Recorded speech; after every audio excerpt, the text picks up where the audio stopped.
Have you ever sat through a lecture, read a book, or watched someone explain something and walked away thinking, why am I so slow? Why can't I get this as quickly as everyone else? Maybe you whispered it to yourself in frustration. I guess I'm just not cut out for this. If that resonates, this story is for you.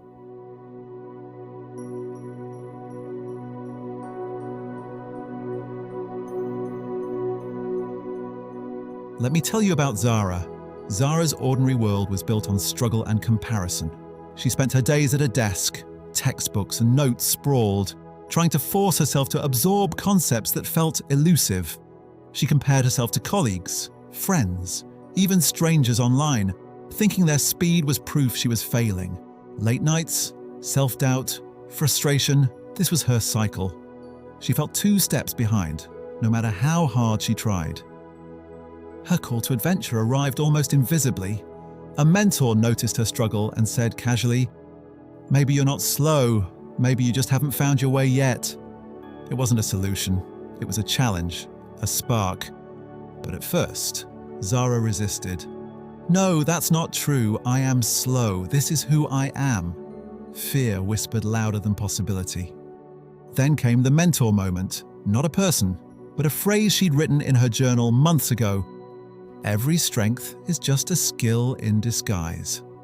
Those words nudged her inward instead of outward, to explore what she was wired for, rather than copying someone else.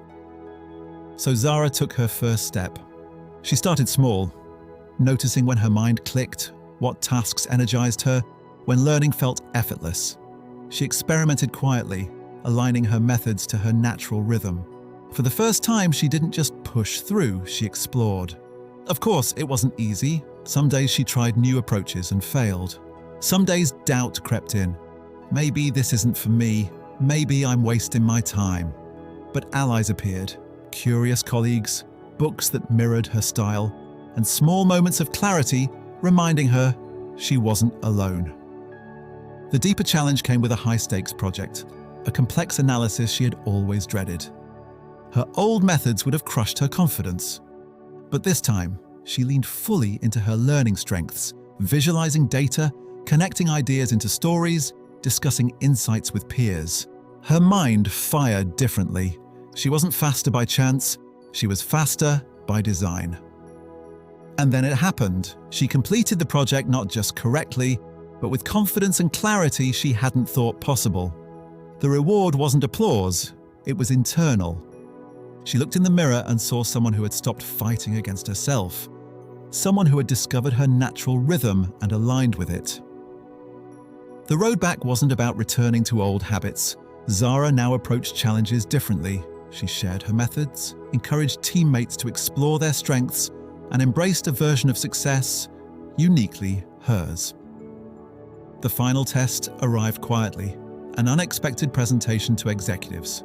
She didn't flinch, delivered it with ease. Not because she'd become someone else, but because she had fully become herself. Her resurrection wasn't dramatic, it was quiet, deep, and unshakable. Now Zara carries the elixir, the insight that speed, earning, and mastery aren't about trying harder. They're about aligning with who you naturally are. Confidence is earned, not imagined. Your brain is built for success, but only when you stop forcing it into a mold it wasn't designed for. So here's the reflection. When was the last time you tried learning the way you're wired? When did you stop comparing your pace to someone else's and start exploring what actually energizes you? Maybe today you step into your natural rhythm and see how fast you really can go.